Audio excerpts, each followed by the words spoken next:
आए हुए तमाम भाई बहनों को मसीह यीशु के नाम से हमारा सलाम और नमस्कार। ಬಂದಿರುವಂತೆಲ್ಲ ಸಹೋದರ ಸಹೋದರಗಳಿಗೆ ಯೇಸು ಕ್ರಿಸ್ತನ ನಾಮದಲ್ಲಿ ವಂದನೆಗಳು। और दोबारा आपके बीच में हम तमाम को इस तरीके से आने के लिए परमेश्वर सहायता किया, मैं परमेश्वर का धन्यवाद देना चाहता हूँ। ತಿರುಗಿ ನಿಮ್ಮ ಮಧ್ಯದಲ್ಲಿ ಈ ರೀತಿಯಾಗಿ ಬರೋದಕ್ಕಾಗಿ ದೇವರು ಸಹಾಯ ಮಾಡಿದ್ದೇನೆ, ಅದಕ್ಕಾಗಿ ದೇವರಿಗೆ ಸ್ತೋತ್ರ ಹೇಳುವವನಾಗಿದ್ದೇನೆ। आज मैं रूटेड इन क्रिश्चियन लाइफ, मसीह जिंदगी में जड़ पकड़ी हुई जिंदगी गुजारने के बारे में चंद बातें बताने के लिए जा रहा हूं। ಇವತ್ತು ನಾನು ಕ್ರಿಸ್ತನಲ್ಲಿ ಬೇರೂರಲ್ಪಡುವ ಜೀವಿತದ ಬಗ್ಗೆ ಮಾತನಾಡಲಿಕ್ಕೆ ಹೋಗ್ತಾ ಇದ್ದೇನೆ। हमारी जिंदगी जड़ पकड़ना है, ನಮ್ಮ ಜೀವಿತದಲ್ಲಿ ಬೇರು ಬಿಡಬೇಕು। जड़ प्लांट का एक ऐसा हिस्सा है जो नजर नहीं आता। ಬೇರು ಅನ್ನುವುದು ಆ ಗಿಡದ ಒಂದು ಭಾಗ, ಕಣ್ಣಿಗೆ ಕಾಣದಿರುವಂತಹ ಒಂದು ಭಾಗವಾಗಿದೆ।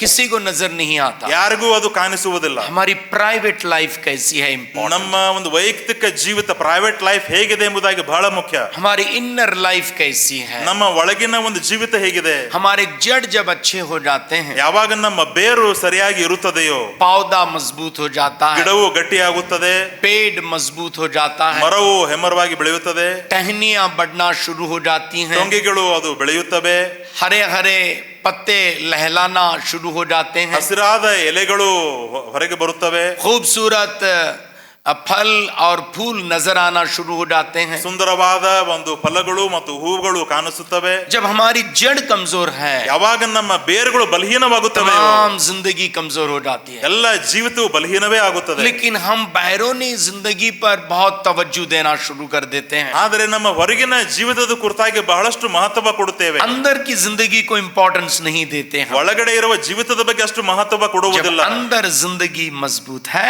ಯಾವಾಗ ಒಳಗಡೆ ಜೀವಿತ ಗಟ್ಟಿಯಾಗಿರುತ್ತದೆಯೋ बाहर की जिंदगी मजबूत हो जाएगी। ಹೊರಗಡೆ ಒಂದು ಜೀವಿತವೂ ಕೂಡ ಗಟ್ಟಿಯಾಗುತ್ತದೆ। इसीलिए यीशु मसीह ने बताए हैं, ಅದಕ್ಕಾಗಿ ಯೇಸು ಸ್ವಾಮಿ ಅವರು ಹೇಳಿದ್ದಾರೆ, आप जमीन के नमक हो।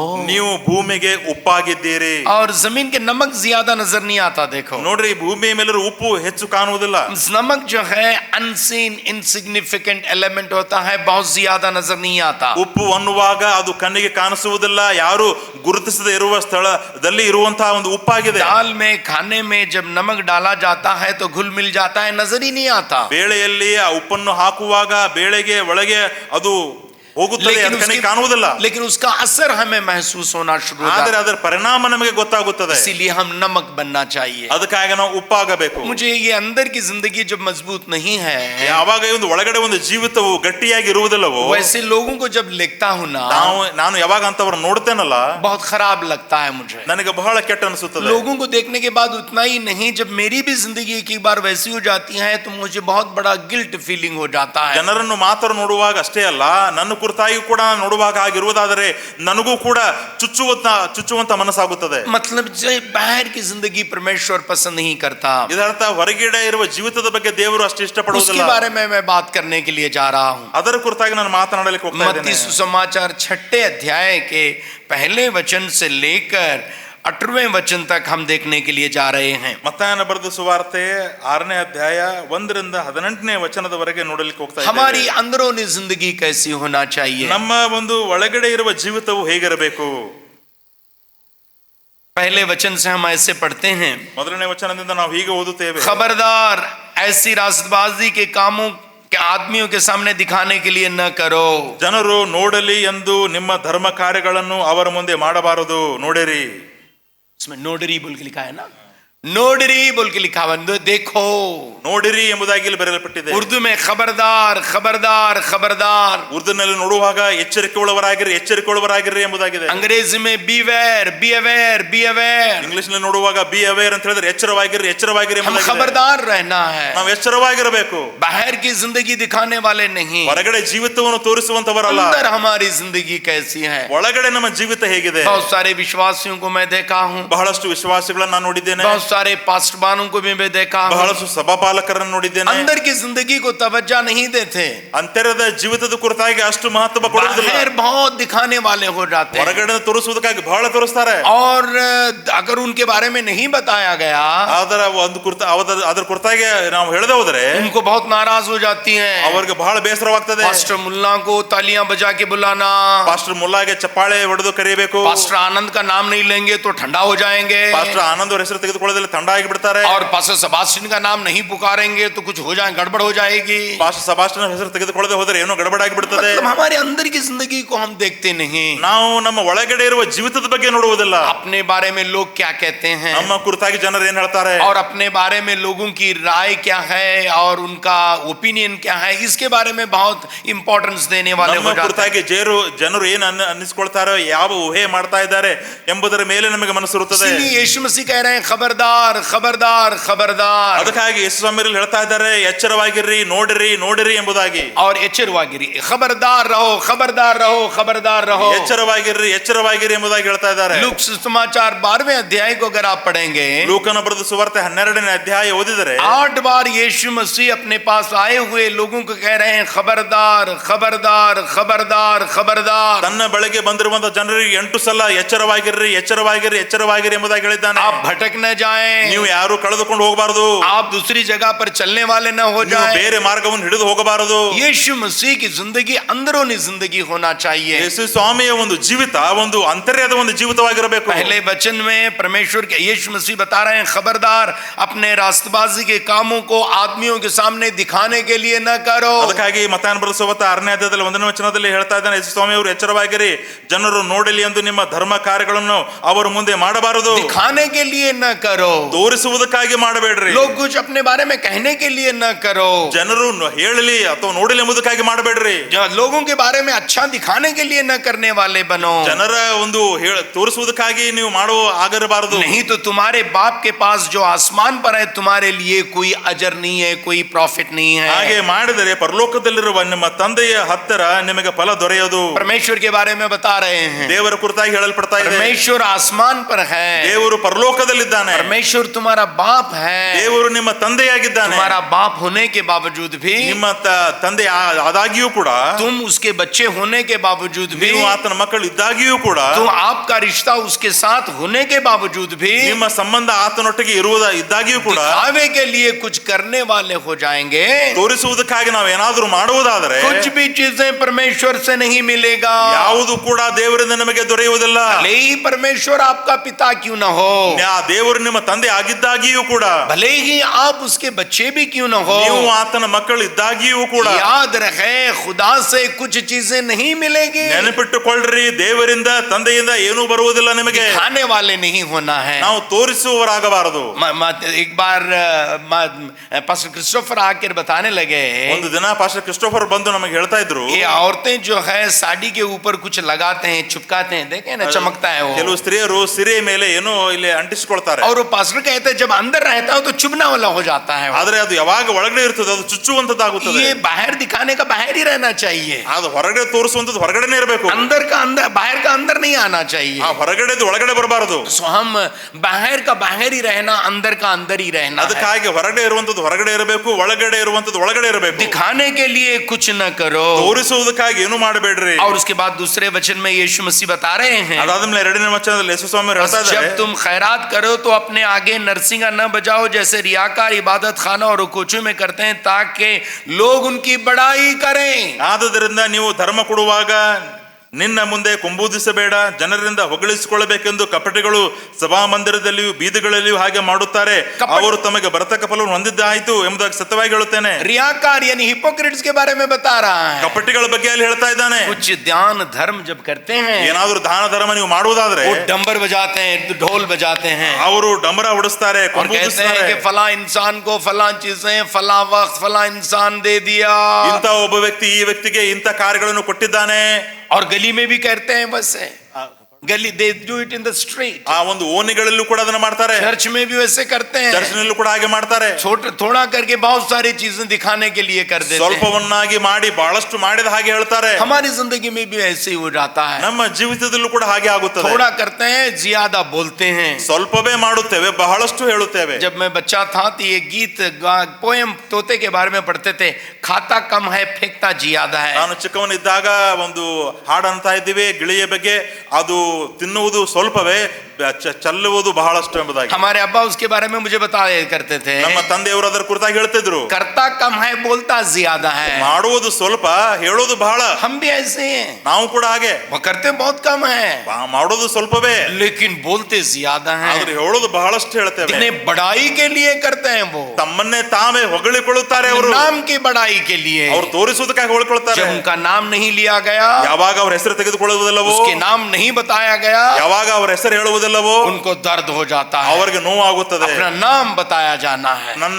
ಹೆಸರು ಹೇಳಬೇಕು. तो जब नाम नहीं बताया जाता, ಯಾವಾಗ ಹೆಸರು ಹೇಳುವುದಿಲ್ಲವೋ, और परेशानी हो जाती है. ಆವಾಗ ಅವರಿಗೆ ಸಮಸ್ಯೆ ಆಗುತ್ತದೆ. एक कन्वेंशन हुआ था, कन्वेंशन के बारे में बाद बहुत बड़ी लड़ाई हो गई. ಒಂದು ಕನ್ವೆನ್ಷನ್ ನಡೆದಿತ್ತು. ಕನ್ವೆನ್ಷನ್ ಆದ್ಮೇಲೆ ದೊಡ್ಡ ಹೊಡೆದಾಟ ನಡೆಯಿತು. और लड़ाई किसके लिए हो गई मालूम क्या? ಆ ಹೊಡೆದಾಟ ಯಾವುದಕ್ಕಾಗಿ ಆಯಿತು ಗೊತ್ತಾ? कन्वेंशन के लिए दिए हुए कंट्रीब्यूशन के बारे में थोड़ी रकम कम बताई गई. ಕನ್ವೆನ್ಷನ್ ನಡೆಸುವುದಕ್ಕಾಗಿ ಕೊಟ್ಟಂತ ಕಾಂಟ್ರಿಬ್ಯೂಷನ್ ವಿಷಯದಲ್ಲಿ ಸ್ವಲ್ಪವಾಗಿ ಅವರು ಹೇಳಿದರು. और उसके बाद उसको बहुत चिड़चिड़ हो गया. ಅದಾದ್ಮೇಲೆ ಅವರಿಗೆ ಬಹಳ ಕೋಪ ಬಂತು. हम सब बड़ाई के लिए करते हैं, ನಾವೆಲ್ಲರೂ ತೋರಿಸುವುದಕ್ಕಾಗಿ लेकिन ಹೊಗಳಿಸಿಕೊಳ್ಳುವುದಕ್ಕಾಗಿ यीशु ಹೇಳ್ತೇವೆ. मसीह तमाम चीजों के खिलाफ हैं. ಆದರೆ ಯೇಸು ಸ್ವಾಮಿಯವರು ಇದಕ್ಕೆಲ್ಲವನ್ನು ವಿರೋಧಿಸುತ್ತಾರೆ. मैं तुमसे कहता हूं, सच कहता हूं, अपना अजर, अपना रिवार्ड, अपना प्रतिफल आप पा चुके हैं. ನಾನು ನಿಮಗೆ ಸತ್ಯವಾಗಿ ಹೇಳುತ್ತೇನೆ, ಅವರಿಗೆ ಬರತಕ್ಕ ಫಲವು ಹೊಂದಿದ್ದಾಯಿತು ಎಂಬುದಾಗಿ. लोगों से मिला है उनको. ಅವರಿಗೆ ಜನರಿಂದ ದೊರಕಿದೆ. दिखावे के लिए करेंगे तो दिखावे के लिए हमें तारीफ भी करेंगे. ತೋರಿಸುವುದಕ್ಕಾಗಿ ನಾವು ಮಾಡುವುದಾದ್ರೆ ತೋರಿಸುವುದಕ್ಕಾಗಿ ಅವರು ಹೊಗಳುತ್ತಾರೆ. मैं कहता हूं हमारे काम दिखावे के लिए नहीं करना है. ನಾನು ಹೇಳ್ತೇನೆ, ಅದಕ್ಕಾಗಿ ನಮ್ಮ ಕೆಲಸಗಳು ತೋರಿಸುವುದಕ್ಕಾಗಿ ಆಗಬಾರದು. तीसरे वचन में बता रहे हैं, ಮೂರನೇ ವಚನದಲ್ಲಿ ಬರೆಯಲ್ಪಟ್ಟಿದೆ, बल्कि जब तुम खैरात करे तो जो तेरा दाहिना हाथ करता है उसे तेरा बायां हाथ न जाने. ನೀನಾದರೆ ಧರ್ಮ ಕೊಡುವಾಗ ನೀನು ಧರ್ಮ ಕೊಟ್ಟದ್ದು ಅಂತರಂಗವಾಗುವ ಹಾಗೆ ನಿನ್ನ ಬಲಗೈ ಮಾಡಿದ್ದು ಎಡಗೈಗೂ ತಿಳಿಯದಿರಲಿ. तेरा दायां हाथ देता है तो बायां हाथ न जाने. ನಿನ್ನ ಬಲಗೈ ಕೊಡುವುದಾದ್ರೆ ಎಡಗೈಗೆ ಅದು ಗೊತ್ತಾಗಬಾರದು. इसका मतलब वो राज में होने वाला होना चाहिए. ಇದರ ಅರ್ಥ ಅದು ರಹಸ್ಯವಾಗಿ ಇರಬೇಕು. मतलब एक दिया तो इसको भी मालूम नहीं होना चाहिए. ಇದರ ಅರ್ಥ ಇದಕ್ಕೆ ಕೊಟ್ಟುವುದಾದ್ರೆ ಇದಕ್ಕೆ ಗೊತ್ತಾಗಬಾರದು. My right hand has given but my left hand is not knowing about that. ನನ್ನ ಬಲಗೈ ಕೊಟ್ಟಿದೆ, ಆದರೆ ಅದರ ವಿಷಯದಲ್ಲಿ ಎಡಗೈಗೆ ಗೊತ್ತಿಲ್ಲ. मेरे जिस्म के ऐसा को भी मालूम नहीं है. ನನ್ನ ಒಂದು ಶರೀರದ ಅಂಗಾಂಗಗಳು ಕೂಡ ಗೊತ್ತಿಲ್ಲ. इतना राज से मैं दिया हूँ. ಅಷ್ಟು ರಹಸ್ಯದಿಂದ ನಾನು ಕೊಟ್ಟಿದ್ದೇನೆ. मैं क्यों दिया हूँ? ನಾನು ಯಾಕೆ ಕೊಟ್ಟಿದ್ದೇನೆ? बड़ाई के लिए नहीं, ಒಂದು ಕೊಚ್ಚಿಕೊಳ್ಳುವುದಕ್ಕಾಗಿ ಅಲ್ಲ, काम नाम कमाने के लिए नहीं, ಹೆಸರು ಗಳಿಸುವುದಕ್ಕಾಗಿ ಅಲ್ಲ, मेरे बारे में लोग तालियां बजाने के लिए नहीं, ನನ್ನ ಕುರಿತಾಗಿ ಜನರು ಚಪ್ಪಾಳೆ ಹೊಡೆಯುವುದಕ್ಕಾಗಿ ಅಲ್ಲ, उस व्यक्ति को फायदा होने के लिए दिया हूँ. ಆ ವ್ಯಕ್ತಿಗೆ ಸಹಾಯವಾಗಲಿ ಎಂಬುದಾಗಿ ಕೊಟ್ಟಿದ್ದೇನೆ. परमेश्वर के नाम के महिमा के लिए दिया हूँ. ದೇವರ ನಾಮದ ಮಹಿಮೆಗಾಗಿ ಕೊಟ್ಟಿದ್ದೇನೆ. इसलिए हमारा देना वैसा ही होना चाहिए. ಅದಕ್ಕಾಗಿ ನಾವು ಕೊಡುವಂತದ್ದು ಆ ರೀತಿಯಾಗಿ ಇರಬೇಕು. इसीलिए उसके बाद बता, ताकि तेरी खैरात पोशीदा में रहे. ಅದಾದ್ಮೇಲೆ ನೋಡ್ತೇವೆ, ಅಂತರಂಗದಲ್ಲಿ ನಡೆಯುವುದನ್ನು ನೋಡುವ ನಿನ್ನ ತಂದೆಯು ನಿನಗೆ ಫಲ ಕೊಡುವನು. या गॉड हु इज अनसीन बताया गया. ಇಲ್ಲಿ ಕಣ್ಣಿಗೆ ಕಾಣದೇ ಇರುವ ದೇವರು ಎಂಬುದಾಗಿ ಹೇಳ್ತಾ ಇದೆ. मतलब गॉड को हम देख नहीं सकते, ನಾವು ದೇವರನ್ನು ನೋಡಲಿಕ್ಕೆ ಸಾಧ್ಯವಿಲ್ಲ. but he sees that which is unseen. ಆದ್ರೆ ಯಾವುದು ಕಣ್ಣಿಗೆ ಕಾಣುವುದಿಲ್ಲವೋ ಅದನ್ನು ದೇವರು ನೋಡ್ತಾನೆ. That is two qualities about God. ದೇವರ ಕುರಿತಾಗಿ ಎರಡು ಗುಣಗಳಿವೆ. He is unseen ಆತನು ಅದೃಶ್ಯನಾಗಿದ್ದಾನೆ, and he sees the unseen. ಮತ್ತು ಯಾವುದು ಅದೃಶ್ಯವಾಗಿದೆಯೋ ಅದನ್ನು ಆತನು ನೋಡುತ್ತಾನೆ. वो हमें हमारे नजरों को नहीं हम देख नहीं सकते. ನಾವು ನಮ್ಮ ಕಣ್ಣುಗಳಿಂದ ಆತನನ್ನು ನೋಡಲಿಕ್ಕೆ ಆಗುವುದಿಲ್ಲ. लोग कहते हैं खुदा कहाँ है बताओ. ಕೆಲವು ಜನರು ಹೇಳ್ತಾರೆ ದೇವರಲ್ಲಿದ್ದಾನೆ ಹೇಳು ನೋಡೋಣ. परमेश्वर कहाँ है बताओ. ದೇವರಲ್ಲಿದ್ದಾನೆ ಹೇಳು ನೋಡೋಣ. परमेश्वर हमारी नजरों से देख नहीं सकते. ದೇವರನ್ನ ನಮ್ಮ ಕಣ್ಣುಗಳಿಂದ ನೋಡಲಿಕ್ಕೆ ನಮಗೆ ಆಗುವುದಿಲ್ಲ. लेकिन परमेश्वर की ऐसी नजरें हैं जो नहीं है देख सकता है. ಆದ್ರೆ ದೇವರಿಗೆ ಎಂತ ಕಣ್ಣುಗಳಿವೆ ಅಂತ ಹೇಳಿದರೆ ಯಾವುದು ಕಣ್ಣಿಗೆ ಕಾಣುವುದಿಲ್ಲವೋ ಅದನ್ನು ಆತನು ನೋಡುತ್ತಾನೆ. मेरे दिमाग में क्या उड़ रहा है आपको मालूम नहीं है. ನನ್ನ ಮನಸ್ಸಿನಲ್ಲಿ ಏನು ಓಡಾಡ್ತಾ ಇದೆ ನಿಮಗೆ ಗೊತ್ತಿಲ್ಲ. आपके मन में क्या उड़ रहा है मुझे मालूम नहीं है. ನಿಮ್ಮ ಮನಸ್ಸಿನಲ್ಲಿ ಏನು ಓಡಾಡ್ತಾ ಇದೆ ಅದನ್ನು ನನಗೆ ಗೊತ್ತಿಲ್ಲ. परमेश्वर अच्छी तरह से पढ़ सकता है. ಆದ್ರೆ ದೇವರು ಒಳ್ಳೆ ರೀತಿಯಿಂದ ಅದನ್ನು ಓದುತ್ತಾನೆ. भजन संगीता 139 में परमेश्वर का वचन ऐसे कह रहा है. ಕೀರ್ತನೆಗಳು 139ರಲ್ಲಿ ದೇವರ ವಾಕ್ಯ ಹೀಗೆ ಹೇಳುತ್ತದೆ, ऐ खुदा दूर से ही मेरे ख्यालात को समझने वाला. ದೇವರೇ ನೀನು ದೂರದಿಂದಲೇ ನನ್ನ ಆಲೋಚನೆಗಳನ್ನು ತಿಳಿದುಕೊಳ್ಳುತ್ತಿ. नजदीक आने के बाद ये हमें मालूम हो जाता है. ಹತ್ತಿರ ಬಂದ ನಂತರ ನಮಗೆ ಗೊತ್ತಾಗುತ್ತದೆ. लेकिन खुदा को वैसे नहीं है. ಆದ್ರೆ ದೇವರಿಗೆ ಹಾಗಲ್ಲ. दूर दूर से उसको मालूम हो जाता है। ಆತನಿಗೆ ದೂರದಿಂದಲೇ ಗೊತ್ತಾಗುತ್ತದೆ. हमारी कमजोरी उसको मालूम है, ನಮ್ಮ ಬಲಹೀನತೆ ಅವನಿಗೆ ಗೊತ್ತು. हमारी जोरावरी उसको मालूम है, ನಮ್ಮ ಬಲ ಅವನಿಗೆ ಗೊತ್ತು. हमारी बीमारी उसको मालूम है, ನಮ್ಮ ರೋಗ ಅವನಿಗೆ ಗೊತ್ತು. हमारे मुश्किलात उसको मालूम है। ನಮ್ಮ ಸಂಕಟಗಳು ಆತನಿಗೆ ಗೊತ್ತು. आज सुबह मैं आपको बताना चाहता हूँ, ಈ ಒಂದು ಮುಂಜಾನೆ ನಿಮಗೆ ಹೇಳಲು ಬಯಸ್ತಾ जो ಇದ್ದೇನೆ, आप नहीं जानते ಯಾವುದು ನಿಮಗೆ ಗೊತ್ತಿಲ್ಲವೋ परमेश्वर जानता है। ದೇವರಿಗೆ ಅದು ಗೊತ್ತಾಗಿದೆ. हमारी तकालीफों को जानता ನಮ್ಮ है, ಕಷ್ಟಗಳು ಆತನಿಗೆ हमारे ಗೊತ್ತು. दुख दर्द को जानता ನಮ್ಮ ದುಃಖ है, ಸಮಸ್ಯೆಗಳು ಗೊತ್ತು. हमें बचाने के लिए नजदीक आता है। ನಮ್ಮನ್ನು ಉಳಿಸುವುದಕ್ಕಾಗಿ ಕಾಪಾಡುವುದಕ್ಕಾಗಿ ಹತ್ತಿರ ಬರುತ್ತಾನೆ. परमेश्वर के दो गुणों के बारे में हम यहाँ पढ़ते हैं। ಇಲ್ಲಿ ದೇವರ ಎರಡು ಗುಣಗಳನ್ನು ನಾವು ಓದುತ್ತೇವೆ. अनदेखा गॉड है वो, ಆತನು ಅದೃಶ್ಯನಾಗಿರುವ और ದೇವರಾಗಿದ್ದಾನೆ. अनसीन चीजों को देख रहा ಮತ್ತು है, ಯಾವುದು ಕಾಣಿಸುವುದಿಲ್ಲ ಅದನ್ನು ಆತನು ನೋಡುತ್ತಾನೆ. मेरे ख्यालात को पढ़ रहा है, ನನ್ನ ಆಲೋಚನೆಗಳನ್ನು ಓದುತ್ತಾನೆ. मेरे बातों को सुन रहा है, ನನ್ನ ಮಾತುಗಳನ್ನು ಕೇಳ್ತಾ ಇದ್ದಾನೆ. मेरी जिंदगी को देख रहा ನನ್ನ है। ಜೀವಿತವನ್ನು ನೋಡ್ತಾ ಇದ್ದಾನೆ. समझने वाला खुदा मेरे साथ है, ನನ್ನನ್ನು ಅರ್ಥ ಮಾಡಿಕೊಳ್ಳುವಂತ ದೇವರು ನನ್ನೊಂದಿಗಿದ್ದಾನೆ. देखने वाला खुदा मेरे साथ है, ನೋಡುವಂತ ದೇವರು ನನ್ನೊಂದಿಗಿದ್ದಾನೆ. और मेरी जिंदगी मेरी आवाज को सुनने वाला खुदा है। ನನ್ನ ಶಬ್ದವನ್ನು ಕೇಳುವಂತ ದೇವರಿದ್ದಾನೆ. एक एक बार हमें नाराज हो जाते हैं, ಒಂದೊಂದು ಸಲ ನಮಗೆ ನಿರಾಶೆ ಆಗುತ್ತದೆ. मेरी आवाज को कोई सुन नहीं रहा है, ನನ್ನ ಶಬ್ದವನ್ನು ಯಾರು ಕೇಳ್ತಾ ಇಲ್ಲ. मेरी तकालीफ को कोई देख नहीं रहा ನನ್ನ है, ಸಂಕಟಗಳನ್ನು ಯಾರು ನೋಡ್ತಾ ಇಲ್ಲ.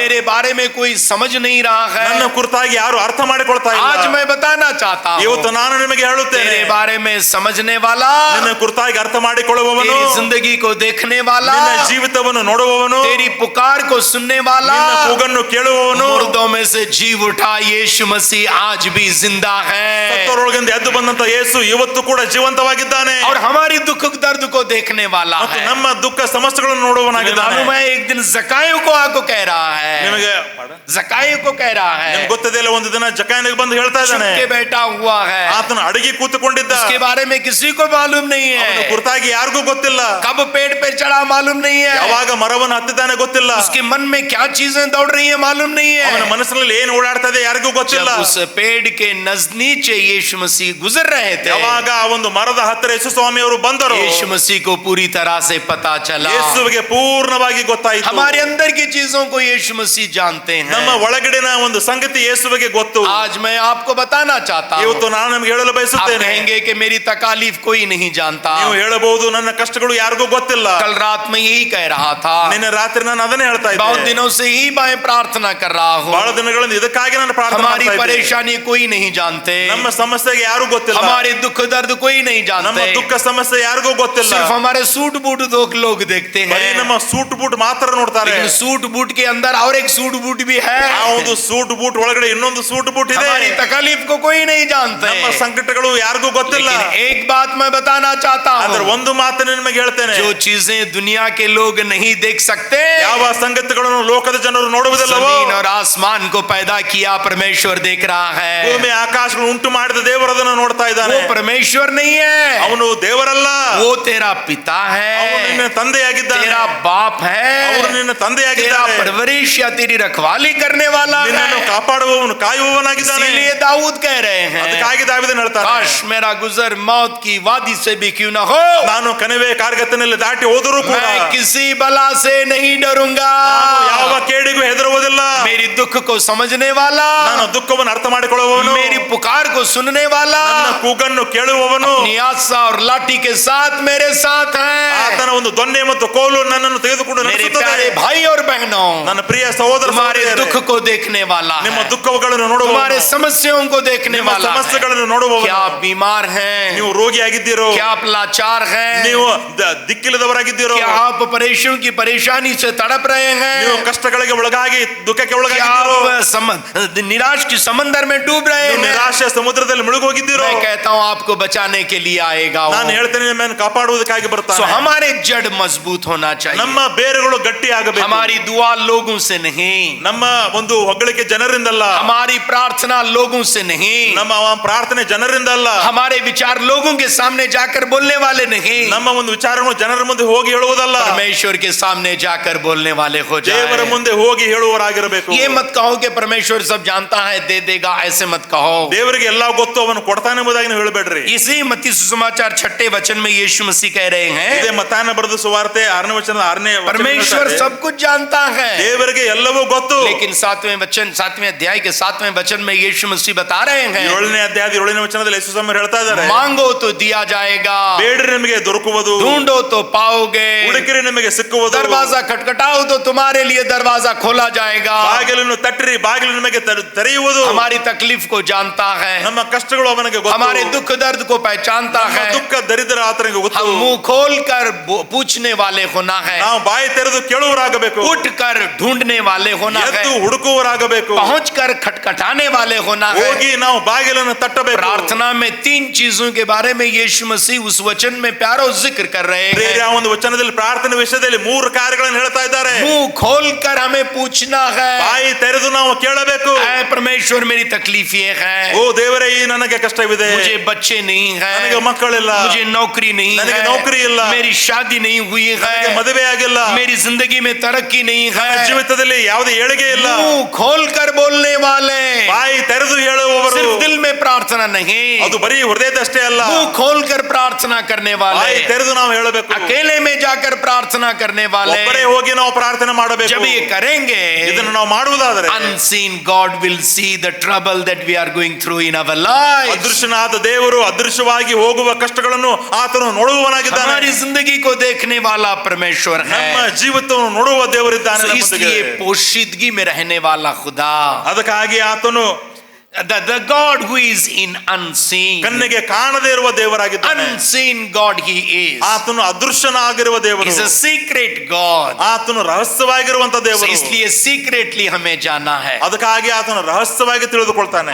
हमारे जड़ भी जो है secretly जाते हैं, ನಮ್ಮ ಬೇರುಗಳು ಕೂಡ ಹಾಗೆ ರಹಸ್ಯವಾಗಿ ಒಳಗಡೆ ಇರುತ್ತವೆ। मालूम नहीं होते कब गए हैं, ಯಾವಾಗ ಹೋಗಿದೆ ಎಂಬುದಾಗಿ ಗೊತ್ತಾಗುವುದಿಲ್ಲ, मालूम नहीं होते कहाँ गए हैं, ಅವು ಎಲ್ಲಿ ಹೋಗಿದ್ದಾವೆ ಎಂಬುದಾಗಿ ಗೊತ್ತಾಗುವುದಿಲ್ಲ, मालूम नहीं है क्यों गए हैं। ಅವು ನಮಗೆ ಗೊತ್ತಾಗುವುದಿಲ್ಲ ಯಾಕೆ ಹೋಗಿದ್ದಾವೆ ಎಂಬುದಾಗಿ। हमारे जड़ भी कहीं गए मालूम नहीं होते। ನಮ್ಮ ಬೇರುಗಳು ಕೂಡ ಎಲ್ಲಿವೆ ನಮಗೆ ಗೊತ್ತಿಲ್ಲ। यहाँ एक प्लांट के बारे में मैं देख रहा था, हमारे कंपाउंड के अंदर ನಮ್ಮ ಕಾಂಪೌಂಡ್ ಒಳಗಡೆ ಒಂದು ಗಿಡದ ಬಗ್ಗೆ ನಾನು ನೋಡ್ತಾ ಇದ್ದೆ। वो जो है पॉट्स के अंदर से घुस घुस कर कहीं और चला गया, ಆ ಒಂದು ಬೇರು ಆ ಒಂದು ಪಾಟಿನಿಂದ ಎಲ್ಲೋ ಬೇರೆ ಕಡೆ ದಾಟಿ ಹೋಗಿದೆ। और उसके बाद देखा जहाँ पानी है वहां चला गया है वो। ಅದಾದ್ಮೇಲೆ ನೋಡಿದ್ದೇನೆ ನೀರೆಲ್ಲಿದೆ ಎಲ್ಲ ಅಲ್ಲಿ ಹೋಗಿದೆ ಅದು। इस तरफ से आके उस तरफ गया है, उस तरफ से आके पानी के पास गया ಈ है। ಕಡೆಯಿಂದ ಹೋಗಿ ಆ ಕಡೆಯಿಂದ ಹೋಗಿ ನೀರಿನ ಕಡೆಗೆ ಹೋಗಿದೆ। हमारी जड़ भी वैसे ही होना चाहिए, ನಮ್ಮ ಬೇರುಗಳು ಕೂಡ ಹಾಗೆ ಇರಬೇಕು। हमारी जड़ पानी की तरफ दौड़ना है। ನಮ್ಮ ಬೇರುಗಳು ನೀರಿನ ಕಡೆಗೆ ಹೋಗಬೇಕು। पानी कहाँ बह रहा है? ನೀರು ಎಲ್ಲಿ ಹರಿತಾ ಇದೆ? खुदा के घर में बह रहा है, ದೇವರ ಆಲಯದಲ್ಲಿ ಹರಿತಾ ಇದೆ, नदी में बह रहा है। ನದಿಯಲ್ಲಿ ಹರಿತಾ ಇದೆ। मैं नदी की तरफ दौड़ूंगा, ನಾನು ನದಿಯ ಹತ್ತಿರ ಹೋಗುತ್ತೇನೆ। जैसे हिरनी पानी के नालों के लिए तड़पती है, ಯಾವ ರೀತಿಯಾಗಿ ಒಂದು ಜಿಂಕೆಯು ನೀರಿಗಾಗಿ ಹಾತೊರೆಯುತ್ತದೆಯೋ, मेरी रूह तेरे लिए तड़पती है। ನನ್ನ ಆತ್ಮವು ನಿನಗಾಗಿ ಬಯಸುತ್ತದೆ। वो तड़प हमारे होना ಆ चाहिए। ಒಂದು ಬಯಕೆ ನಮಗಿರಬೇಕು। अक्सर वो तड़प हमें नहीं होती, ಯಾವಾಗಲೂ ಆ ಬಯಕೆ ನಮ್ಮಲ್ಲಿ ಇರುವುದಿಲ್ಲ। इसलिए जड़ वहां नहीं जाती। ಅದಕ್ಕಾಗಿ ಬೇರು ಅಲ್ಲಿ जड़ ಹೋಗುವುದಿಲ್ಲ। वहां न जाने की वजह से ಅಲ್ಲಿ ಬೇರು ಹೋಗದೇ पानी ಇರುವುದರಿಂದ नहीं मिलता, ನೀರು ಸಿಗುವುದಿಲ್ಲ। पानी न होने की वजह से ನೀರು ಇಲ್ಲದೆ ಇರುವುದರಿಂದ मजबूत नहीं होती, ಅಲ್ಲಿ ಬಲವೂ ಬರುವುದಿಲ್ಲ। मजबूत न होने की वजह से ಬಲ ಇಲ್ಲದೆ पेड़ नहीं ಇರುವುದರಿಂದ बढ़ता, ಗಿಡ ಬೆಳೆಯುವುದಿಲ್ಲ। पेड़ न बढ़ने की वजह से ಗಿಡ ಬೆಳೆಯದೆ ಹೋದರೆ पत्ते फूल फल हमारी जिंदगी में नहीं होते, ಎಲೆಗಳು ಫಲಗಳು ಹಣ್ಣುಗಳು ಬರುವುದಿಲ್ಲ। जिंदगी सूखी सूखी सूखी रहती है। ಜೀವಿತವು ಒಣಗಿ ಹೋಗಿ ಬಿಡುತ್ತದೆ। लेकिन जो जड़ पानी के नालों के लिए तड़प रही है, ಆದ್ರೆ ಯಾವ ಬೇರು ಒಂದು ನದಿಗಳ ಬೆಳಗ್ಗೆ ನೀರಿನ ಬೆಳಗ್ಗೆ ಹೋಗುತ್ತದೆಯೋ उसके पत्ते हमेशा हरे रहते हैं, ಅದರ ಎಲೆಗಳು ಯಾವಾಗಲೂ ಹಸಿರಾಗಿರುತ್ತವೆ, हमेशा फलदार रहते हैं। ಯಾವಾಗಲೂ ಫಲವುಳ್ಳದ್ದಾಗಿರುತ್ತದೆ। पेड़ को देखने के बाद पता चल जाता है कि उसके जड़ कितने गहराई में गए। ಆ ಗಿಡವನ್ನು ನೋಡಿದ ಕೂಡಲೇ ಗೊತ್ತಾಗುತ್ತದೆ ಅದರ ಬೇರು ಎಷ್ಟು ಆಳವಾಗಿ ಹೋಗಿದೆ ಎಂಬುದಾಗಿ। पहली बात यीशु मसीह बता रहे हैं, ಅದಕ್ಕಾಗಿ ಮೊದಲನೇದಾಗಿ ಸ್ವಾಮಿ ಹೇಳ್ತಾ तुम्हारे ಇದ್ದಾರೆ, काम दिखावे के लिए न करो, ನಿಮ್ಮ ಕಾರ್ಯಗಳು ತೋರಿಸುವುದಕ್ಕಾಗಿ ಆಗಬಾರದು। तुम्हारा देना दिखावे के लिए न करो, ನೀವು ಕೊಡುವಂತದ್ದು ತೋರಿಸುವುದಕ್ಕಾಗಿ ಕೊಡಬಾರದು। तुम्हारी इमदाद मदद करने की भावना दिखाने के लिए न करो। ನೀವು ಮಾಡುವಂತ ಸಹಾಯ ಮಾಡುವ ಮನೋಭಾವನೆ ತೋರಿಸುವುದಕ್ಕಾಗಿರಬಾರದು। दो मकसद हमें होना चाहिए। ನಮಗೆ ಎರಡು ಉದ್ದೇಶಗಳು ಇರಬೇಕು। एक मकसद ये है, ಒಂದು ಉದ್ದೇಶ ಇದಾಗಿದೆ, जिस चीज को मैं जिसके लिए कर रहा हूँ, ಯಾವ ಕಾರ್ಯಕ್ಕಾಗಿ ನಾನು ಏನು ಮಾಡ್ತಾ ಇದ್ದೇನೋ वो व्यक्ति को फायदा हो। ಆ ವ್ಯಕ್ತಿಗೆ ಲಾಭವಾಗಬೇಕು। और दूसरी चीज जो है ना, ಎರಡನೇ ಒಂದು ಕಾರ್ಯ परमेश्वर के नाम की महिमा हो जाए। ದೇವರ ನಾಮಕ್ಕೆ ಮಹಿಮೆ ಆಗಬೇಕು। Hallelujah, hallelujah. लेकिन हम उल्टा करते हैं, ಆದ್ರೆ ನಾವು ಉಲ್ಟಾ ಮಾಡ್ತೇವೆ, करते हैं थोड़ा, ಸ್ವಲ್ಪವೇ ನಾವು ಮಾಡ್ತೇವೆ, लेकिन दिखाते हैं ज्यादा। ಆದ್ರೆ ತೋರಿಸುವುದು ಬಹಳಷ್ಟು। तो हमारे गली में वगैरह आकर ये बंदर को नचाने वाले को देखा है आपने? ನಮ್ಮ ಬೀದಿಗಳಲ್ಲಿ ಬಂದು ಆ ಮಂಗ ಕೋತಿ ಆಡಿಸುವಂತ ವ್ಯಕ್ತಿ ನೋಡಿದ್ದೀರಲ್ಲ, बंदर को लाया है, ಕೋತಿಯನ್ನು ತೆಗೆದುಕೊಂಡು ಬಂದಿದ್ದಾನೆ. बंदर को लाया है कि पूछ रहा है लोगों को बंदर को खिलाने के लिए लाया हूँ. ಕೋತಿ ತೆಗೆದುಕೊಂಡು ಬಂದಿದ್ದಾನೆ, ಆ ಕೋತಿಗೆ ತಿನ್ನಿಸುವುದಕ್ಕಾಗಿ ತೆಗೆದುಕೊಂಡು ಬಂದಿದ್ದಾನೆ ಹೇಳ್ತಾನೆ. 5% उसको देता है, 95% खुद खाता है. 5% ಆ ಮಂಗಕ್ಕೆ ಕೊಡ್ತಾನೆ, 75% ಅವನೇ ತಿನ್ನುತ್ತಾನೆ. गली में भीख मांगने के लिए भिखारी भी आते हैं, देखे हैं आपको? ನೀವು ಬೀದಿಗಳಲ್ಲಿ ಭಿಕ್ಷಕನ್ ಕೂಡ ಬರ್ತಾನೆ ನೋಡಿದಿರಲ್ಲ. और बच्चों को अपने गोद में लाकर देते हैं, दिखाते हैं. ಆ ಮಕ್ಕಳನ್ನ ಒಂದು ಕೈಯಲ್ಲಿ ತೆಗೆದುಕೊಂಡು ಬರ್ತಾರೆ. और उनको दवाइयां देकर लाते हैं, सो जाते हैं बच्चे वो बीमार के जैसे.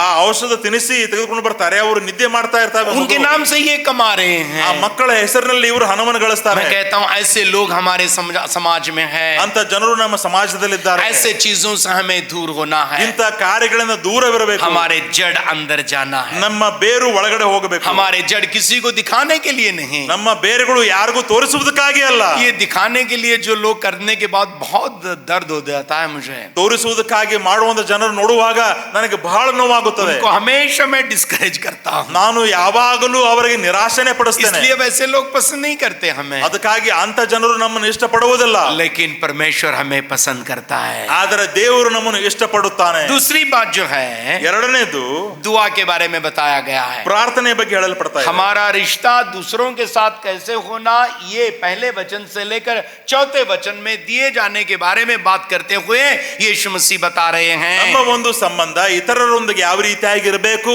ಯಾವ ರೀತಿಯಾಗಿ ಕೊಡಬೇಕೆಂಬುದಾಗಿ 1ರಿಂದ 4ನೇ ವಚನದವರೆಗೆ ನೋಡುವವರಾಗಿದ್ದೇವೆ. लेकिन 5वें वचन में हमारे रिश्ता खुदा के साथ कैसे होना उसके बारे में बताया जा रहा है. 5ನೇ वचನದಲ್ಲಿ ದೇವರೊಟ್ಟಿಗೆ ನಮ್ಮ ಸಂಬಂಧ ಹೇಗಿರಬೇಕೆಂಬುದಾಗಿ ಹೇಳ್ತಾ ಇದೆ. और जब तुम दुआ करते हो तो रियाकारों के मानिंद न बनो, क्योंकि वो इबादत खानों में और बाजारों के मोड़ पर खड़े होकर दुआ करना पसंद करते हैं, लोग उनको देखें. और मैं तुमसे सच कहता हूं कि वो अपना अजर पा चुके हैं. Slowly read it. ಮತ್ತು ನೀವು ಪ್ರಾರ್ಥನೆ ಮಾಡುವಾಗ ಕಪಟಿಗಳ ಹಾಗೆ ಮಾಡಬೇಡಿರಿ. ಜನರು ನೋಡಬೇಕೆಂದು ಅವರು ಸಭಾಮಂದಿರಗಳಲ್ಲಿಯೂ ಬೀದಿ ಚೌಕಗಳಲ್ಲಿಯೂ ನಿಂತುಕೊಂಡು ಪ್ರಾರ್ಥನೆ ಮಾಡುವುದಕ್ಕೆ ಇಷ್ಟಪಡುತ್ತಾರೆ. ಅವರು ತಮಗೆ ಬರತಕ್ಕ ಫಲವನ್ನು ಹೊಂದಿದ್ದಾಯಿತೆಂದು ನಿಮಗೆ ಸತ್ಯವಾಗಿ ಹೇಳುತ್ತೇನೆ. दिखावे के लिए प्रार्थना करने वाले, ತೋರಿಸುವುದಕ್ಕಾಗಿ ಮಾಡುತ್ತಾ ಇದ್ದಾರೆ. हाथ उठाकर प्रार्थना करने वाले, ಕೈಗಳನ್ನು ಎಬ್ಬಿಸಿ ಪ್ರಾರ್ಥನೆ ಮಾಡ್ತಾ जुबान ಇದ್ದಾರೆ. खींचकर प्रार्थना करने वाले, ನಾಲಿಗೆಯನ್ನು ಜಗ್ಗಿ ಪ್ರಾರ್ಥನೆ ಮಾಡ್ತಾ लोगों ಇದ್ದಾರೆ. के बीच में प्रार्थना करने वाले, ಜನರ ಮಧ್ಯದಲ್ಲಿ ಪ್ರಾರ್ಥನೆ ಮಾಡ್ತಾ ये भी ಇದ್ದಾರೆ. प्रार्थना दिखावे के लिए कर रहे हैं. ಆದರೆ ಪ್ರಾರ್ಥನೆ ಮಾಡ್ತಾ ಇರುವುದು ತೋರಿಸುವುದಕ್ಕಾಗಿ. मैं कितना स्पिरिचुअल हूँ, ನಾನು ಎಷ್ಟು ಆತ್ಮಿಕನಾಗಿದ್ದೇನೆ, मैं कितना भक्त हूँ, ನಾನು ಎಷ್ಟು ಭಕ್ತನಾಗಿದ್ದೇನೆ, मैं कितना परमेश्वर के नजदीक हूँ. ನಾನು ಎಷ್ಟು ದೇವರಿಗೆ ಹತ್ತಿರವಾಗಿದ್ದೇನೆ. जब लोगों को देखा हूँ घुटने टेक कर प्रार्थना करते हैं. ಕೆಲವು ಜನರು ನಾನು ನೋಡಿದ್ದೇನೆ ಮನಕಾಲು ಊರಿ ಪ್ರಾರ್ಥನೆ ಮಾಡ್ತಾರೆ. घुटने टेक कर हम प्रार्थना करना है, ಮನಕಾಲು ಊರಿ ಪ್ರಾರ್ಥನೆ ಮಾಡಬೇಕು. लेकिन चंद लोग मैं घुटने टेक कर प्रार्थना इसलिए करें कि लोग उनकी तारीफ करें. ಆದ್ರೆ ಕೆಲವು ಜನರು ಯಾಕೆ ಮನಕಾಲು ಊರಿ ಪ್ರಾರ್ಥನೆ ಮಾಡ್ತಾರೆ ಅಂತ ಹೇಳಿದ್ರೆ ಜನರು ಅವರನ್ನು ನೋಡಬೇಕೆನ್ನುವುದಕ್ಕಾಗಿ 3 घंटे तक वैसे ही ठहरे, 3 ಗಂಟೆ ಹಾಗೆ ಇರ್ತಾರೆ. लोग उनके बारे में तारीफ कर रहे हैं. ಜನರು ಅವರು ಹೊಗಳ್ತಾ ಇದ್ದಾರೆ ಅವರನ್ನ. 3 घंटे घुटकों में टेका है 3 ಗಂಟೆ ಮೊಣಕಾಲ ಮೇಲೆ ಇದ್ದಾನೆ, और प्रार्थना कर रहा है. ಓ ಪ್ರಾರ್ಥನೆ ಮಾಡ್ತಾ ಇದ್ದಾನೆ. ये दिखावे के लिए कर रहे हैं. ಇದು ತೋರಿಸುವುದಕ್ಕಾಗಿ ಮಾಡ್ತಾ ಇದ್ದಾರೆ. हमारी जिंदगी दिखावा नहीं होना है. ನಮ್ಮ ಜೀವಿತ ತೋರಿಸುವುದಕ್ಕಾಗಿರಬಾರದು. तो यीशु मसीह बता रहे हैं, ಯೇಸು ಸ್ವಾಮಿ ಅವರು ಹೇಳ್ತಾ ಇದ್ದಾರೆ, मैं तुमसे सच कहता हूं अपना अजर आप पा चुके हैं. ನಾನು ನಿಮಗೆ ಸತ್ಯವಾಗಿ ಹೇಳುತ್ತೇನೆ, ನಿಮಗೆ ಹೊಂದತಕ್ಕ ಫಲ ಸಿಕ್ಕಿತು. लेकिन 6ठे वचन से पढ़ते जाइएगा. ಆದ್ರೆ 6ನೇ ವಚನವನ್ನು ಓದುತ್ತಾ ಹೋಗಿ, बल्कि जब तुम दुआ करते हो अपने कोठरी में चले जा. ಆದರೆ ನೀನು ಪ್ರಾರ್ಥನೆ ಮಾಡಬೇಕಾದರೆ ನೀನು ಏಕಾಂತವಾದ ಕೋಣೆ ಒಳಗೆ ಹೋಗು. तू अकेले में चला जा जहां कोई नहीं है. ನೀನು ಒಬ್ಬನೇ ಹೋಗಬೇಕು, ಅಲ್ಲಿ ಯಾರು ಇರಬಾರದು. मतलब दिखावे के लिए प्रार्थना मत कर. ಇದರ ಅರ್ಥ ತೋರಿಸುವುದಕ್ಕಾಗಿ ಪ್ರಾರ್ಥನೆ ಮಾಡಬೇಡ. अकेले कोठरी में चले जा, ಏಕಾಂತವಾಗಿ ನೀನು ಕೋಣೆ ಒಳಗೆ ಹೋಗು, दरवाजे को बंद कर दे ಬಾಗಿಲನ್ನು ಮುಚ್ಚುಕೋ. और अपने बाप जो पोशीदगी में है दुआ कर. इस सूरत में तेरा बाप जो पोशीदगी में देखता है तुझे बदला देगा. ಅಂತರಂಗದಲ್ಲಿಯೂ ಇರುವ ನಿನ್ನ ತಂದೆಗೆ ಪ್ರಾರ್ಥನೆ ಮಾಡು, ಅಂತರಂಗದಲ್ಲಿ ನಡೆಯುವುದನ್ನು ನೋಡುವ ನಿನ್ನ ತಂದೆಯು ನಿನಗೆ ಫಲ ಕೊಡುವನು. सो जो गॉड इज इन सीक्रेट कहते हैं उसको. ದೇವರು ಅಲ್ಲಿ ರಹಸ್ಯವಾಗಿ ಇದ್ದಾನೆ, ಕಾಣಿಸುವುದಿಲ್ಲ. पोशीदगी में रहने वाला खुदा.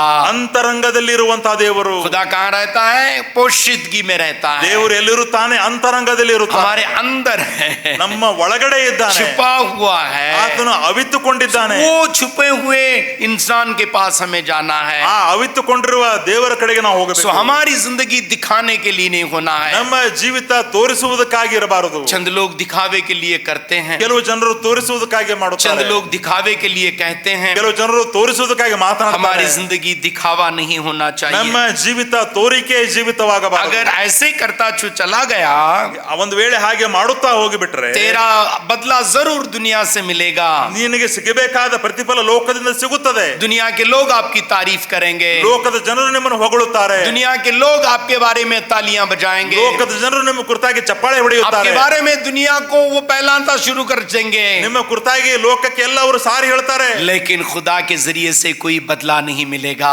ಆದರೆ ದೇವರಿಂದ ಯಾವ ಫಲವೂ ನಿಮಗೆ ಸಿಗುವುದಿಲ್ಲ. दो किस्म के रिवार्ड के बारे में यीशु मसीह यहाँ बता रहे हैं। ಯೇಸು ಸ್ವಾಮಿ ಅವರು ಎರಡು ರೀತಿಯ ಫಲಗಳ ಬಗ್ಗೆ ಇಲ್ಲಿ ಹೇಳ್ತಾ ಇದ್ದಾರೆ. दुनिया से मिलने वाले बदले के बारे में ಲೋಕದಿಂದ ಸಿಗುವಂತ ಆ ಒಂದು ಫಲಗಳು और खुदा से मिलने वाले रिवार्ड के बारे में। ಮತ್ತು ದೇವರಿಂದ ಸಿಗುವಂತ ಆ ಒಂದು ಬಹುಮಾನ. मुझे बताइए आपको कहां से रिवार्ड मिलना ನನಗೆ चाहिए? ಹೇಳ್ರಿ, ನಿಮಗೆ ಎಲ್ಲಿಂದ ಆ ಬಹುಮಾನ ಸಿಗಬೇಕು? लोगों से तारीफ चाहिए या खुदा से चाहिए? ಜನರಿಂದ ಹೊಗಳಿಕೆ ಬೇಕು ಅಥವಾ ದೇವರಿಂದ ಹೊಗಳಿಕೆ लोग ಬೇಕು? आपके बारे में वाह वाह वाह कहें या खुदा आपके बारे में कहें? ಜನರು ನಿಮ್ಮ ಬಗ್ಗೆ ವಾಹ ವಾಹ ಅನ್ಬೇಕು ಅಥವಾ ದೇವರು ನಿಮ್ಮನ್ನು ಹೊಗಳಬೇಕು? कौन किसके तरफ से आप ये वाह पसंद करना चाहते हैं? ಯಾರ ಕಡೆಯಿಂದ ನಿಮಗೆ ವಾಹ ಬರಬೇಕು अगर ಹೇಳ್ರಿ. मुझे आप सवाल करेंगे तो मैं जवाब दूंगा। ನೀವು ನನಗೆ ಆ ಪ್ರಶ್ನೆ ಮಾಡಿದ್ರೆ ನಾನು ನಿಮಗೆ ಹೇಳ್ತೇನೆ, मैं खुदा का बदला चाहता हूँ, ನಾನು ದೇವರಿಂದ ನನಗೆ ದೊರಕಬೇಕು, खुदा से मैं रिवार्ड चाहता हूँ। ನನಗೆ ದೇವರಿಂದ ಬಹುಮಾನ मुझे ಬೇಕು. मालूम है आप भी यही चाहते हैं, ನನಗೆ ಗೊತ್ತು ನಿಮಗೂ ಕೂಡ ಹಾಗೆ ಬಯಸ್ತೀರಿ. इसलिए पोशीदगी में रहने वाले खुदा के नजदीक जाएं। ಅದಕ್ಕಾಗಿ ಅಂತರಂಗದಲ್ಲಿರುವ ದೇವರ ಬಳಿಗೆ ಹೋಗಿರಿ. हमारी जिंदगी रूटेड लाइफ मजबूत हो जाए, ನಮ್ಮ ಒಂದು ಬೇರೂರಲ್ಪಟ್ಟ ಜೀವಿತ ಗಟ್ಟಿಯಾಗಿರಬೇಕು. अंदरूनी जिंदगी मजबूत हो जाए, ಒಳಗಡೆ ಇರುವ ಜೀವಿತ ಗಟ್ಟಿಯಾಗಿರಬೇಕು. कमरे के अंदर की जिंदगी मजबूत हो जाए। ಕೋಣೆ ಒಳಗಡೆ ಇರುವ ಜೀವಿತ जब ಗಟ್ಟಿಯಾಗಿರಬೇಕು. कोई नहीं देखता है, ಯಾರು ಎಲ್ಲೂ ನೋಡುವುದಿಲ್ಲ ಅವಾಗ, कोई नहीं सुनता है, ಯಾರು ಕೇಳ್ತಾ ಇಲ್ಲ कोई ಅವಾಗ, को किसी को भी मालूम नहीं होता है, ಯಾರಿಗೂ ಕೂಡ ಗೊತ್ತೇ उस ಆಗುವುದಿಲ್ಲ. वक्त आपकी जिंदगी कैसी है? ಅವಾಗ ನಮ್ಮ ಜೀವಿತ ಹೇಗಿದೆ? उसी प्रार्थना के बारे में यीशु मसीह बता रहे हैं। ಅದೇ ಪ್ರಾರ್ಥನೆ ಬಗ್ಗೆ ಸ್ವಾಮಿ ಹೇಳ್ತಾ ಇದ್ದಾರೆ. और 7वें वचन, दुआ करते वक्त गैर कौमों के लोगों की तरह बक बक बक बक न करो। 7ನೇ ವಚನದಲ್ಲಿ ನೋಡುವಾಗ, ಆದ್ರೆ ಪ್ರಾರ್ಥನೆ ಮಾಡುವಾಗ ಅಜ್ಞಾನಿಗಳ ಹಾಗೆ ಹೇಳಿದ್ದನ್ನೇ ಸುಮ್ಮನೆ ಸುಮ್ಮನೆ ಹೇಳಬೇಡ. बक बक बकने वाला कहते हैं ಅಲ್ಲಿ हम। ಬಕ್ ಬಕ್ ಎಂಬುದಾಗಿ ಹೇಳುವರಾಗಿರಬಾರದು. मतलब बकने वाला हो जाता है, ಸುಮ್ಮನೆ ನಾವು ಬಡಬಡಿಸಬಾರದು. मतलब दूसरों को दिखाने के लिए बक रहा हूँ। ಬೇರೆ ಸುಮ್ಮನೆ ತೋರಿಸುವುದಕ್ಕಾಗಿ ಹೇಳ್ತಾ ಇದ್ದೇನೆ. गैर कौमों के लोगों के जैसे हमारी दुआ नहीं होना ಅನ್ಯ चाहिए। ಜನರ ಹಾಗೆ ನಮ್ಮ ಪ್ರಾರ್ಥನೆ ಆಗಿರಬಾರದು. और उसके बाद यीशु मसीह बता रहे हैं, ಅದಾದ್ಮೇಲೆ ಯೇಸು ಸ್ವಾಮಿ ಹೇಳ್ತಾ ಇದ್ದಾರೆ, ऐसे बोलने से उनको लगता है कि खुदा उनकी दुआ सुन रहा है। ಹಾಗೆ ಹೇಳುವುದರಿಂದ ಅವರಿಗೆ ನೆನೆಸಿಕೊಳ್ತಾರೆ ದೇವರು ನಮ್ಮ ಪ್ರಾರ್ಥನೆ ಕೇಳ್ತಾ ಇದ್ದಾನೆ ಎಂಬುದಾಗಿ. बोली हुई चीजों को बोलते जाते हैं, ಅವರು बोलते जा रहे ಹೇಳಿದ್ದನ್ನೇ ಅವರು हैं, ಹೇಳ್ತಾ ಇದ್ದಾರೆ. और दूसरों को दिखाने के लिए कह रहे हैं। ಬೇರೆಯವರಿಗೆ ತೋರಿಸುವುದಕ್ಕಾಗಿ ಹೇಳ್ತಾ ಇದ್ದಾರೆ. वैसे करने से खुदा की तरफ से कोई रिवार्ड नहीं मिलेगा। ಹಾಗೆ ಮಾಡುವುದರಿಂದ ದೇವರಿಂದ ಯಾವ ಫಲವೂ ನಮಗೆ बस ಸಿಗುವುದಿಲ್ಲ. उनके मानिंद न बनो, क्योंकि तुम्हारा बाप मांगने से पहले जानता है। ಆದುದರಿಂದ ನೀವು ಹಾಗೆ ಮಾಡಬೇಡ್ರಿ, ಆಗಬೇಡ್ರಿ. ನಿಮ್ಮ ತಂದೆಯು ಬೇಡಿಕೊಳ್ಳುವುದಕ್ಕಿಂತ ಮುಂಚೆ ನಿಮಗೆ ಏನೇನು ಅಗತ್ಯವೆಂದು ಆತನಿಗೆ ತಿಳಿದಿದೆ. क्यों ये बक बक करते थे मालूम क्या? ಯಾಕೆ ಅವರು ಹೇಳಿದ್ದನ್ನು ಹೇಳ್ತಾ ಇದ್ರು ಗೊತ್ತಾ? भक्त लोग मंदिर में आया करते थे, ಭಕ್ತ ಜನರು ಆಲಯದಲ್ಲಿ ಬರ್ತಾ ಇದ್ರು, अपनी तकालीफ को बोल रहे थे, ತಮ್ಮ ಕಷ್ಟಗಳನ್ನು ಅವರು ಹೇಳ್ತಾ ಇದ್ರು. बोलने के बाद दूसरे लोग भी सुन रहे थे, ಹೇಳಿದ ಮೇಲೆ ಬೇರೆಯವರು ಕೂಡ और ಕೇಳ್ತಾ उनको ಇದ್ದಾರೆ. लगता है कि मेरी आवाज को सुनकर ये मदद करेंगे। ಅವರು ಹೀಗೆ ತಿಳಿದುಕೊಳ್ತಾ ಇದ್ರು, ನಮ್ಮ ಶಬ್ದವನ್ನು ಕೇಳಿ ಅವರು ಬಂದು ನಮಗೆ ಸಹಾಯ ಮಾಡ್ತಾರೆ. मैं कहता हूँ हमारी मदद इंसान की तरफ से नहीं है, ನಮಗೆ ಬರುವ ಸಹಾಯ ಮನುಷ್ಯನಿಂದ ಅಲ್ಲ, हमारी मदद खुदा की तरफ से आना है। ನಮ್ಮ ಒಂದು ಸಹಾಯ ದೇವರಿಂದಲೇ ಬರಬೇಕು. कन्नड़ा में कहावत आपको मालूम है ना, ಮನುಷ್ಯನ್ ಕೊಟ್ರೆ ಮನೆ ತನಕ, ದೇವರು ಕೊಟ್ರೆ ಕೊನೆ ತನಕ. ಮನುಷ್ಯನು ಕೊಟ್ರೆ ಮನೆ ತನಕ, ದೇವರು ಕೊಟ್ರೆ ಕೊನೆ ತನಕ. ಹಲ್ಲೆಲೂಯಾ. ಹಲ್ಲೆಲೂಯಾ. ಮನುಷ್ಯನ್ ಕೊಟ್ರೆ ಮನೆ ತನಕ ಅಷ್ಟೇ ಅಲ್ಲ, ಅವನು ತಗೊಂಡು ಹೋಗ್ತಾನೆ ಮನೆಗೆ ಕೊಟ್ಟಿದ್ದು. ಮನುಷ್ಯನು ಕೊಟ್ರೆ ಮನೆ ತನಕ ಅಲ್ಲ, ಮನೆಯನ್ನು ತೆಗೆದುಕೊಂಡು ಹೋಗ್ತಾನೆ. Whatever we has given he demands it back from us. ಏನೆಲ್ಲ ನಮಗೆ ಕೊಟ್ಟಿದ್ದಾನೋ ತಿರುಗಿ ಕೇಳ್ತಾನೆ. ಲೇಕಿನ್ ಜಬ್ ಕುಚ್ ಖುದಾ ಹಮಾರೆ ಜಿಂದಗಿ ಮೇ ದೇತಾ ಹೈ, ಆದ್ರೆ ಏನು ದೇವರು ನಮಗೆ ಕೊಟ್ಟಿದ್ದಾನೋ ವಾಪಸ್ ಪೂछने वाला नहीं, ಅವನು ವಾಪಸ್ ಕೇಳುವುದಿಲ್ಲ, और देने वाला है। ಅವನು ಇನ್ನೂ ಕೊಡುತ್ತಾನೆ. सो हमारा रिवार्ड खुदा की तरफ से होना चाहिए। ನಮ್ಮ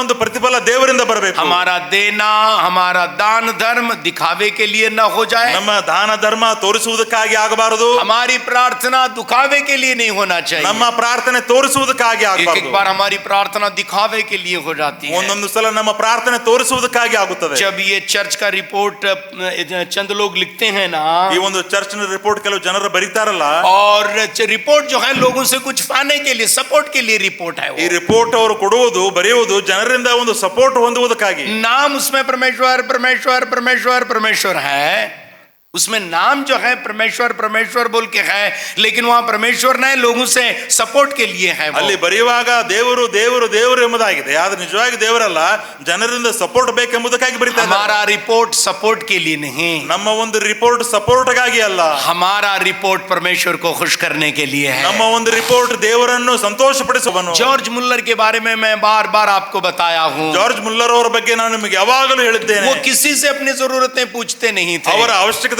ಬಗ್ಗೆ ಯಾವಾಗಲೂ ಯಾರಿಗೂ ಕೇಳ್ತಿರ್ಲಿಲ್ಲ। दुनिया में सबसे बड़ा ऑर्फनेज अगर कोई चलाया है तो वो जॉर्ज मुल्लर है। ಲೋಕದಲ್ಲಿ ಯಾರಾದರೂ ದೊಡ್ಡ ಅನಾಥಾಶ್ರಮ ನಡೆಸಿದರೆ ಅದು ಜಾರ್ಜ್ ಮುಲ್ಲರ್ ಅವರಾಗಿದ್ದಾರೆ। सब विश्वास के साथ चलाते थे वो, ಬಹಳ ವಿಶ್ವಾಸದಿಂದ ನಡೆಸ್ತಾ ಇದ್ರು। मदद करने के लिए कोई नहीं था उनके पास। ಸಹಾಯ ಮಾಡುವುದಕ್ಕಾಗಿ ಯಾರು ಇರಲಿಲ್ಲ। एक दिन सब चीजें हॉस्टल में खत्म हो गई। ಒಂದು ದಿನ ಹಾಸ್ಟೆಲ್ ನಲ್ಲಿ ಎಲ್ಲವೂ ತೀರಿ ಹೋಯಿತು। दूसरे दिन ब्रेकफास्ट के लिए कुछ नहीं था। ಮರು ದಿವಸ ಬ್ರೇಕ್ಫಾಸ್ಟ್ ಗಾಗಿ ಏನೂ ಇರಲಿಲ್ಲ। और उसके बाद लोग आके कहने लगे कल के लिए ब्रेकफास्ट कुछ नहीं है। ಆದ್ಮೇಲೆ ಜನರು ಬಂದು ಹೇಳ್ತಾ ಇದ್ದಾರೆ ನಾಳೆಗೆ ತಿಂಡಿಗೆ ಏನೂ ಇಲ್ಲ। उसने वॉच देखकर बताया अब क्या इसको what is time to do now, what is the time to do now. ಈಗ ಮಾಡುವಂತ ಸಮಯ ಏನಾಗಿದೆ ಅಂತ प्रार्थना ಹೇಳಿದ್ರು। कहने लगे उन्हें, this is a time of prayer, ಅವ್ರು ಹೇಳಿದ್ರು ಪ್ರಾರ್ಥನೆ ಮಾಡುವ ಸಮಯ। then go and pray। ಅವ್ರು ಹೇಳಿದ್ರು ಬನ್ರಿ ಪ್ರಾರ್ಥನೆ ಮಾಡೋಣ। Next day breakfast, there are hundreds of children and there is nothing to be given to them। 100 ಗಟ್ಟಲೆ ಮಕ್ಕಳಿದ್ದಾರೆ, ಆದ್ರೆ ತಿನ್ನುವುದಕ್ಕಾಗಿ ಏನೂ ಇಲ್ಲ। ब्रेकफास्ट का वक्त आ गया ತಿಂಡಿಯ ಸಮಯವಾಯಿತು। और लोग देख रहे हैं कि क्या करेंगे ब्रेकफास्ट के लिए। ಜನರು ನೋಡ್ತಾ ಇದ್ದಾರೆ ತಿಂಡಿಗಾಗಿ ಏನ್ ಮಾಡಬೇಕು। फौरन जॉर्ज मुलर वहां चले गए। ತಕ್ಷಣ ಜಾರ್ಜ್ ಮುಲ್ಲರ್ ಅಲ್ಲಿ ಹೋದ್ರು। कितना वक्त हो गया अब? ಇನ್ನು ಎಷ್ಟು ಸಮಯವಾಯಿತು? अब घंटी बजाने का वक्त है, ಈಗ ಗಂಟಿ ಹೊಡೆಯುವ ಸಮಯ। बजाओ घंटी ब्रेकफास्ट के लिए। ಅವ್ರು ಹೇಳಿದ್ರು ಗಂಟೆಯನ್ನು ಹೊಡೀರಿ। घंटी बजाया गया ಆ ಗಂಟೆಯನ್ನು ಹೊಡೆದರು। और बच्चे सब, हॉस्टल के बच्चे सब डाइनिंग टेबल पे आ गए। ಹಾಸ್ಟೆಲ್ ಮಕ್ಕಳು ಎಲ್ಲರೂ ಡೈನಿಂಗ್ ಟೇಬಲ್ ಗೆ ಹೋದ್ರು। डाइनिंग टेबल खाली खाली खाली खाली। ಡೈನಿಂಗ್ ಟೇಬಲ್ ನೋಡುವಾಗ ಎಲ್ಲ ಖಾಲಿ ಖಾಲಿ। घंटी बजाने के बाद ब्रेकफास्ट के पहले क्या करते हैं आप? ಗಂಟಿ ಹೊಡೆಯೋದಕ್ಕೆ ಮುಂಚೆ ಬ್ರೇಕ್ಫಾಸ್ಟ್ ಮುಂಚೆ ಏನ್ ಮಾಡ್ತೀರಿ? घंटी बजाने के बाद ब्रेकफास्ट के पहले आप क्या करते हैं? ಗಂಟಿ ಹೊಡೆದ ಮೇಲೆ ಬ್ರೇಕ್ಫಾಸ್ಟ್ ಮಾಡೋದಕ್ಕೆ ಮುಂಚೆ ಏನ್ ಮಾಡ್ತೀರಿ? प्रार्थना करते हैं। ಪ್ರಾರ್ಥನೆ ಮಾಡ್ತೀರಿ। प्रार्थना करो कहने लगे। ಅವ್ರು ಹೇಳಿದ್ರು ಪ್ರಾರ್ಥನೆ ಮಾಡ್ರಿ। प्रार्थना करने लगे। ಪ್ರಾರ್ಥನೆ ಮಾಡಿದರು। फौरन एक सिपाही दौड़ते हुए आ गया वहां, ತಕ್ಷಣವೇ ಒಬ್ಬ ಸಿಪಾಯಿ ಓಡುತ್ತಾ ಬಂದ। और एक मिलिट्री बस, मिलिट्री ट्रक एक्सीडेंट होके गिर गई है वहां। ಅಲ್ಲಿ ಒಂದು ಮಿಲಿಟರಿ ಟ್ರಕ್ ಆಕ್ಸಿಡೆಂಟ್ ಆಗಿ ಬಿದ್ದಿದೆ। और वो बताया कि वो ट्रक में बहुत सारा खाना मिलिट्री के लोगों को था। ಆ ಒಂದು ಟ್ರಕ್ ನಲ್ಲಿ ಮಿಲಿಟರಿ ವರ್ಗಾಗಿ ಬಹಳಷ್ಟು ಆಹಾರವಿತ್ತು। और किसी ने बताया ये खाना वहां पहुंचाया जा नहीं सकता है, खराब हो जाता है, किसी को दे दो। ಅದಕ್ಕಾಗಿ ಯಾರೋ ಹೇಳಿದ್ರು ಈ ಒಂದು ಆಹಾರ ಅಲ್ಲಿ ತಲುಪಿಸಲಿಕ್ಕೆ ಆಗುವುದಿಲ್ಲ, ಯಾರಿಗೆ ಬೇಕು ಅದನ್ನು ಕೊಟ್ಟು ಬಿಡ್ರಿ ಎಂಬುದಾಗಿ ಹೇಳಿದ್ರು। यहाँ एक हॉस्टल है, गरीबों को हॉस्टल है, क्यों ना दे देंगे वहां। ಅಲ್ಲಿ ಹೇಳಿದ್ರು ಇಲ್ಲಿ ಬಡವರ ಒಂದು ಹಾಸ್ಟೆಲ್ ಇದೆ, ಯಾಕೆ ಅಲ್ಲಿ ಕೊಡಬಾರದು। वो ट्रक यहाँ पहुंच गई। ಆ ಟ್ರಕ್ ಇಲ್ಲಿ ಬಂತು। परमेश्वर हमारे घर को ट्रक को भेजेगा। ದೇವರು ನಮ್ಮ ಮನೆಗೆ ಟ್ರಕ್ ಅನ್ನು ಕಳುಹಿಸುತ್ತಾನೆ। हमारी जरूरतों को पूरा करने वाला परमेश्वर हमारी जरूरतों को जानता है। ನಮ್ಮ ಅವಶ್ಯಕತೆಗಳನ್ನು ಪೂರೈಸುವ ದೇವರು ನಮ್ಮ ಅವಶ್ಯಕತೆಗಳು ಆತನಿಗೆ ಗೊತ್ತು। तेरी बीमारी को जानता है, ನಿನ್ನ ರೋಗದ ಬಗ್ಗೆ ಅವನಿಗೆ ಗೊತ್ತು। तेरी कमजोरी को जानता ನಿನ್ನ है, ಬಲಹೀನತೆ ಬಗ್ಗೆ ಗೊತ್ತು। तेरे पॉकेट में पैसे नहीं है जानता ನಿನ್ನ है। ಪಾಕೆಟ್ ನಲ್ಲಿ ಹಣವಿಲ್ಲ ಅದು ಅವನಿಗೆ ಗೊತ್ತು। मैं कहता हूँ हमारी जरूरतों को पूरा करने वाला परमेश्वर ನಾನು है। ಹೇಳ್ತೇನೆ ಎಲ್ಲ ಅವಶ್ಯಕತೆಗಳನ್ನು ಪೂರೈಸುವ ದೇವರಾಗಿದ್ದಾನೆ ನಮ್ಮ ದೇವರು। रिसेंटली मिराकल हुआ, आने वाले दिनों में बताऊंगा उसके बारे ಬರುವ में। ದಿನಗಳಲ್ಲಿ ನನಗೊಂದು रिसेंटली एक जब मैं केरला गया था, एक मिराकल हुआ, उसके बारे में आने वाले दिनों में बताऊंगा। ಕೇರಳಕ್ಕೆ ಹೋದಾಗ ಈಗಲೇ ಒಂದು ಅದ್ಭುತವಾಯಿತು, ಬರುವ ದಿನಗಳ ಅದರ ಬಗ್ಗೆ ನಾನು हमारी ಹೇಳ್ತೇನೆ। जरूरतों को जानकर मौजूदाना तरीके से हमारी तमाम जरूरतों को मुहैया करने वाला, हमारी तमाम चीजों को जानने वाला परमेश्वर आसमान पर बैठा हुआ है। ಅವಶ್ಯಕತೆಯನ್ನು ತಿಳಿದುಕೊಂಡಿರುವ ದೇವರು ಪರಲೋಕದಲ್ಲಿ ಇದ್ದುಕೊಂಡು ನಮಗೆಲ್ಲ ಸಹಾಯವನ್ನು ಮಾಡುವನಾಗಿದ್ದಾನೆ। हालेलुया। हालेलुया। हमारी जरूरतों को जानने वाला ನಮ್ಮ है। ಅವಶ್ಯಕತೆಯನ್ನು ತಿಳಿದುಕೊಳ್ಳುವವನು। इसलिए जब हम दुआ करते हैं, ಅದಕ್ಕಾಗಿ ನಾವು ಪ್ರಾರ್ಥನೆ ಯಾವಾಗ दूसरों ಮಾಡ್ತೇವೆ, को सुनाने के लिए बक बक बक बक न करो। ಬೇರೆಯವರಿಗೆ ಕೇಳಿಸಲೆಂಬುದಾಗಿ ನಾವು ಸುಮ್ಮನೆ ಹೇಳಬಾರದು। प्रार्थना परमेश्वर से कर रहे हैं, ನಾವು ಪ್ರಾರ್ಥನೆ ಮಾಡುವುದು ದೇವರಿಗಾಗಿ, लेकिन फिर भी दूसरों को बता रहे हैं, ಆದರೂ ಕೂಡ ಬೇರೆಯವರಿಗೆ ಹೇಳ್ತಾ क्योंकि ಇದ್ದೇವೆ। हमारी प्रार्थना दो लोग सुन लें, ಯಾಕಂದ್ರೆ ಜನರು ನಮ್ಮ ಪ್ರಾರ್ಥನೆ ಕೇಳಿ हमारी मदद करें, ನಮಗೆ ಸಹಾಯ ಮಾಡಲಿ। वैसे लोग भी हैं, ಅಂತ ಜನರು ಕೂಡ ಇದ್ದಾರೆ। लेकिन हम वैसे लोगों में नहीं होना ಆದ್ರೆ चाहिए। ನಾವು ಅಂತವರಾಗಿರಬಾರದು। लोगों को पसंद करने वाले नहीं, ನಾವು- परमेश्वर परमेश्वर को प्रसन्न करने वाले हैं ನಾವು हम। ಜನರನ್ನು ಇಷ್ಟಪಡಿಸುವುದಲ್ಲ, Yes. ದೇವರನ್ನು ಮೆಚ್ಚಿಸುವರಾಗಿರಬೇಕು. उसके बाद कैसे प्रार्थना करना यीशु मसीह बता रहे हैं। ಅದಾದ್ಮೇಲೆ ಪ್ರಾರ್ಥನೆ ಹೇಗೆ ಮಾಡಬೇಕೆಂಬುದಾಗಿ ಯೇಸು ಸ್ವಾಮಿ ಹೇಳ್ತಾ उसके ಇದ್ದಾರೆ. बाद प्रार्थना की एक लंबी लिस्ट है, वहां यीशु मसीह 90 वचन से लिखे बताए हैं। तीसरी बात की तरफ जा रहे हैं। ಮೂರನೇ ವಿಷಯಕ್ಕಾಗಿ ನಾವು ಹೋಗ್ತಾ ಇದ್ದೇವೆ. पहले देने के बारे में यीशु मसीह बताए, ಮೊದಲನೇದಾಗಿ ಕೊಡುವುದರ ಬಗ್ಗೆ ಯೇಸು ಸ್ವಾಮಿ ಅವರು ಹೇಳಿದ್ದಾರೆ. दूसरों के साथ हमारा रिश्ता कैसे होना उसके बारे में, ಬೇರೆಯವರೊಂದಿಗೆ ನಮ್ಮ ಸಂಬಂಧ ಹೇಗಿರಬೇಕೆಂಬುದಾಗಿ ಹೇಳಿದ್ದಾರೆ. दूसरा जो है प्रार्थना के बारे में बता रहे हैं, ಎರಡನೇದಾಗಿ ಪ್ರಾರ್ಥನೆಯ ಬಗ್ಗೆ ಅವರು ಹೇಳ್ತಾ ಇದ್ದಾರೆ. परमेश्वर के साथ हमारा रिश्ता कैसे होना है उसके बारे में बता ದೇವರೊಟ್ಟಿಗೆ रहे ನಮ್ಮ हैं। ಸಂಬಂಧ ಹೇಗಿರಬೇಕೆಂಬುದಾಗಿ ಹೇಳ್ತಾ ಇದ್ದಾರೆ. तीसरा उपवास के बारे में यीशु मसीह बता रहे हैं, ಮೂರನೇದು ಉಪವಾಸದ ಬಗ್ಗೆ ಯೇಸು ಸ್ವಾಮಿ ಅವರು ಹೇಳ್ತಾ हमारे ಇದ್ದಾರೆ. हमारे साथ ही हमारा रिश्ता कैसे होना इसके बारे में बता रहे हैं। ನಮ್ಮೊಟ್ಟಿಗೆ ನಮ್ಮ ಒಂದು ಸಂಬಂಧ ಹೇಗಿರಬೇಕೆಂಬುದಾಗಿ ಹೇಳ್ತಾ What ಇದ್ದಾರೆ. should be our relationship with others? ಬೇರೆಯವರೊಂದಿಗೆ ನಮ್ಮ ಸಂಬಂಧ ಹೇಗಿರಬೇಕು, What should be our relationship with our heavenly Father? ಪರಲೋಕದಲ್ಲಿರುವ ತಂದೆಯೊಂದಿಗೆ ನಮ್ಮ ಒಂದು ಸಂಬಂಧ And ಹೇಗಿರಬೇಕು, how should be our relationship with ourselves? ಮತ್ತು ನಮ್ಮೊಟ್ಟಿಗೆ ಹೇಗೆ ನಮ್ಮ ಸಂಬಂಧ ಇರಬೇಕು. 16वें वचन से यीशु मसीह बता रहे हैं, 16ನೇ ವಚನದ ಯೇಸು ಸ್ವಾಮಿ ಹೇಳ್ತಾ और ಇದ್ದಾರೆ. जब तुम रोजा रखो, ನೀವು ಯಾವಾಗ ಉಪವಾಸ ಮಾಡುತ್ತೀರೋ, जब रखते हैं, ನೀವು ಯಾವಾಗ ಉಪವಾಸ ಮಾಡುತ್ತೀರೋ, प्रार्थना जब करते हैं, ಯಾವಾಗ ಪ್ರಾರ್ಥನೆ मैं ಮಾಡ್ತೀರೋ, कहता हूं fasting is a powerful weapon in our ನಾನು लाइफ। ಹೇಳ್ತೇನೆ ಉಪವಾಸ ಅನ್ನುವುದು ಬಹಳ ಶಕ್ತಿಶಾಲಿ ಆಗಿರುವಂತ ಒಂದು ಆಯುಧ. केरला में मैं प्रीच करने के बाद दूसरा एक प्रचारक प्रीच कर रहे थे कल परसों शाम को। ಒಂದು ಕೇರಳ ಕನ್ವೆನ್ಷನ್ ಆದ್ಮೇಲೆ ತಿರುಗಿ ನಾನು ನಿನ್ನೆ ಮೊನ್ನೆ ಆಗಿ मेरे ಇನ್ನೊಂದು प्रीचिंग होने के बाद दूसरा एक प्रीचिंग कर रहे थे। ನನ್ನ ಒಂದು ಪ್ರಚಾರ ಆದ್ಮೇಲೆ ಇನ್ನೊಬ್ಬರು ಪ್ರಚಾರ ಮಾಡ್ತಾ ಇದ್ರು. उन्होंने 3 weapons to fight against the devil बता रहे थे। ಶೈತಾನನ ವಿರುದ್ಧವಾಗಿ ಹೋರಾಡೋದಕ್ಕಾಗಿ 3 ಆಯುಧಗಳ ಬಗ್ಗೆ ಹೇಳ್ತಾ ಇದ್ರು. पहले वेपन के बारे में उन्होंने बताया, ಮೊದಲನೇ ಆಯುಧ ಬಗ್ಗೆ ಅವರು ಹೇಳಿದ್ರು. तलवार नहीं है,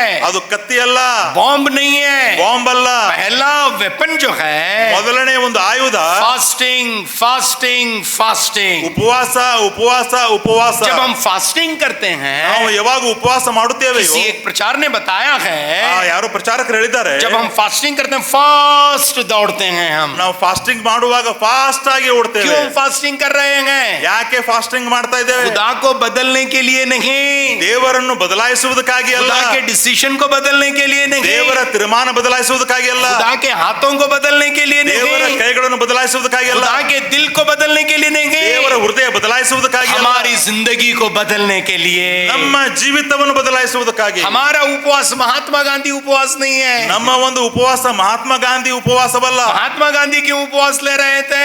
ಮಹಾತ್ಮ ಗಾಂಧಿ ಉಪವಾಸ ಯಾಕೆ ಮಾಡ್ತಾ ಇದ್ರು? जब तक अंग्रेजों आप नहीं यहाँ से जाओगे तो मैं मर जाऊंगा, मतलब मैं मरूंगा जब तक आप नहीं यहाँ से निकलोगे तो। ನೀವು ಎಲ್ಲಿವರೆಗೆ ಇಲ್ಲಿಂದ ಬಿಟ್ಟು ಹೋಗುವುದಿಲ್ಲ, ನಾನು ಸಾಯುವರೆಗೆ ಬಿಡುವುದಿಲ್ಲ. उनको डराने के लिए उपवास ले रहा है। ಅವ್ರನ್ನ ಹೆದರಿಸುವುದಕ್ಕಾಗಿ ಉಪವಾಸ ಮಾಡ್ತಾ ಇದ್ದಾನೆ. अगर नहीं जाओगे तो मैं मरूंगा। ನೀವು ಹೋಗದೆ ಹೋದರೆ ನಾನು ಸಾಯ್ತೇನೆ. हमारा उपवास किसी को डराने के लिए नहीं, ನಮ್ಮ ಒಂದು ಉಪವಾಸ ಯಾರಿಗೂ ಭಯಪಡಿಸುವುದಕ್ಕಾಗಿ हमारा ಅಲ್ಲ. उपवास हमारी जिंदगी को बदलने के लिए। ನಮ್ಮ ಒಂದು ಉಪವಾಸ ನಮ್ಮನ್ನು ಬದಲಾವಣೆ जब हम ಮಾಡುವುದಕ್ಕಾಗಿ. फास्टिंग लेते हैं, ನಾವು ಯಾವಾಗ ಉಪವಾಸ ಮಾಡುತ್ತೇವೆ, 3 दिन लेते हैं, 3 ದಿನ 5 ತೆಗೆದುಕೊಳ್ತೇವೆ, दिन लेते हैं, 5 ದಿನ ತೆಗೆದುಕೊಳ್ತೇವೆ, 7 दिन लेते हैं, 7 ದಿನ ತೆಗೆದುಕೊಳ್ತೇವೆ, 21 दिन लेते हैं, 21 ದಿನ ತೆಗೆದುಕೊಳ್ತೇವೆ, 40 दिन लेते हैं। 40 ದಿನ ತೆಗೆದುಕೊಳ್ತೇವೆ. क्यों ले रहे हैं मालूम क्या? ಯಾಕೆ 3 ತೆಗೆದುಕೊಳ್ತಾ दिन में, ಗೊತ್ತಾ? 7 दिन में, 5 दिन में, आए परमेश्वर मेरी जिंदगी को बदल दे। 5 ದಿನದಲ್ಲಿ 7 ದಿನದಲ್ಲಿ ಒಂದು ವಾರದಲ್ಲಿ ನನ್ನ ಜೀವಿತ ಬದಲಾವಣೆ ಆಗಲಿ. जब हम परमेश्वर को ये दिखा देते हैं कि मेरी जिंदगी बदल गई है, ಯಾವಾಗ ನಾವು ಬದಲಾವಾಗಿದ್ದೇವೆ ಎಂದು ದೇವರು ತೋರಿಸುತ್ತೇವೆಯೋ, उसका डिसीजन भी बदल जाता है। ಆತನ ತೀರ್ಮಾನವು ಕೂಡ ಬದಲಾವಣೆ ಆಗುತ್ತದೆ. हमें बदलना है। ನಮ್ಮನ್ನು ಬದಲಾಯಿಸಿಕೊಳ್ಳಬೇಕು. जब तुम रोजा रखो, ನೀವು ಯಾವಾಗ ಉಪವಾಸ ಮಾಡ್ತೀರೋ, रियाकार यानी हिपोक्रेट्स के मानिंद न बनो।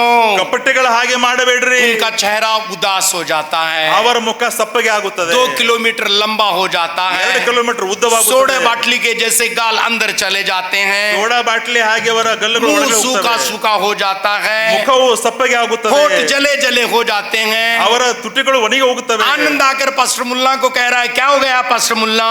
ಆನಂದ್ ಬಂದ್ ಪಾಸ್ಟರ್ ಮುಲ್ಲಾ ಕೇಳ್ತಾನೆ, ಏನಾಯ್ತು आनंद को ಪಾಸ್ಟರ್ पास्टर ಮುಲ್ಲಾ? मुल्ला बोल रहे हैं, पास्टर मुल्ला आनंद कहता है, 7 दिन से उपवास हूं मैं, 7 ದಿನದಿಂದ ಉಪವಾಸ ಇದ್ದೇನೆ. सोडे बाटली के जैसे मेरे गाल अंदर गए हैं, ಸೋಡಾ ಬಾಟಲಿ ಹಾಗೆ ನನ್ನ ಒಂದು ಗಲ್ಲು पेट अंदर गया है, ಹೊಟ್ಟೆ ಒಳಗಡೆ ಹೋಗಿದೆ. उसके बाद चुच चुच चुच चुच बोलेगा आनंद।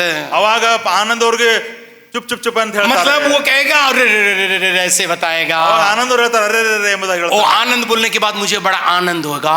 ಆನಂದ್ ಹೇಳಿದಾಗ ನನಗೆ ಬಹಳ तो ಆನಂದವಾಗುತ್ತದೆ. जब हमें आनंद हो जाता है लोग ऐसे कह रहे हैं. ನಮಗೆ ಆನಂದ ಆದಾಗ ಜನರಿಗೆ ಹೇಳ್ತಾ ಇದ್ದಾರೆ. मतलब जब रोजा हम रखते हैं ಅರ್ಥ ನಾವು ಯಾವಾಗ ಉಪವಾಸ ಮಾಡ್ತೇವೆ दिखावे के लिए न करो, ತೋರಿಸುವುದಕ್ಕಾಗಿ ಆಗಬಾರದು. अपनी सूरत को उदास मत बनाओ. ನಿಮ್ಮ ಮುಖವನ್ನು ಸಪ್ಪಗೆ ಮಾಡಬೇಡ್ರಿ. वो सोचते हैं अपने मुंह को बिगाड़ने से लोग हमें रोजगार समझेंगे, ऐसे समझ लेते हैं. ಅವ್ರು ಹೀಗೆ ತಿಳಿದುಕೊಳ್ತಾರೆ, ತಮ್ಮ ಮುಖವನ್ನು ವಿಕಾರ ಮಾಡಿಕೊಂಡ್ರೆ Yes. ಜನರು ಗುರುತಿಸ್ತಾರೆ ಎಂಬುದಾಗಿ. लोग हमें रोजगार हैं बोल के समझ लेते हैं, ऐसे लगता है ನಾವು उनको. ಉಪವಾಸ ಇದ್ದೇವೆ ಎಂಬುದಾಗಿ ಅವ್ರು ತಿಳಿದುಕೊಳ್ತಾರೆ. और उसके बाद यीशु कह रहे हैं, यीशु मसीह कह रहे हैं, मैं सच कहता हूं तुम अपना अजर पा चुके हो. ಅದಾದ್ಮೇಲೆ ಅವ್ರು ಹೇಳ್ತಾ ಇದ್ದಾರೆ ಅವರಿಗೆ ತಕ್ಕ ಬರ್ತಕ್ಕ यीशु मसीह बता रहे हैं, ಯೇಸುಸ್ವಾಮಿ ಹೇಳ್ತಾ ಇದ್ದಾರೆ, मैं सच कह रहा हूं कि आप अपना अजर पा चुके हैं. ನಿಮಗೆ ಸತ್ಯವಾಗಿ ಹೇಳುತ್ತೇನೆ, ನಿಮಗೆ ಬರತಕ್ಕ ಫಲ ದೊರಕಿತು, लोगों से मिला, ಜನರಿಂದ ದೊರಕಿತು. क्योंकि लोग आपके बारे में तारीफ कर रहे हैं. ಯಾಕಂದ್ರೆ ಜನರು ಬಂದು ನಿಮ್ಮ ಬಗ್ಗೆ ಹೊಗಳ್ತಾ ಇದ್ದಾರೆ. 17वें वचन में यीशु मसीह बता रहे हैं, 17ನೇ ವಚನದಲ್ಲಿ ಯೇಸುಸ್ವಾಮಿ ಹೇಳ್ತಾ ಇದ್ದಾರೆ, बल्कि जब तुम रोजा रखो तो अपने सर पर तेल लगाओ और मुंह को धो. ಆದರೆ ನೀನು ಉಪವಾಸ ಮಾಡುವಾಗ ತಲೆಗೆ ಎಣ್ಣೆ ಹಚ್ಚು, Yes. ಮುಖವನ್ನು ತೊಳೆದುಕೋ. इसका मतलब ये हुआ, ಇದರ ಅರ್ಥ ಇದಾಯ್ತು, उपवास के दिन ब्यूटी पार्लर को जाके आ जाओ ಉಪವಾಸ ದಿನದಂದು ಬ್ಯೂಟಿ ಪಾರ್ಲರ್ಗೆ ಹೋಗಿ ಬಾ, और वहां जाके सब अच्छे बन के आ जाओ. ಬಹಳ ಸುಂದರವಾಗಿ ಆಗಿ ಬಾ. हालेलुया. ಹಲ್ಲೆಲೂಯಾ. हम लंबा चौड़ा करके आ जाते हैं. ನಾವು ಮುಖ ಸಪ್ಪಗೆ ಮಾಡ್ಕೊಂಡು ಬರ್ತೇವೆ. क्या हो गया? ಏನಾಯ್ತು? ಪ್ರಾರ್ಥನೆ ಮಾಡಕತ್ತೇನ್ರಿ, ಪ್ರಾರ್ಥನೆ ಮಾಡಕತ್ತೇನ್ರಿ, ನನಗೆ 3 ಹೆಣ್ಣು ಮಕ್ಕಳರಿ, ನನಗೆ 3 ಹೆಣ್ಣು ಮಕ್ಕಳನ್ನರಿ.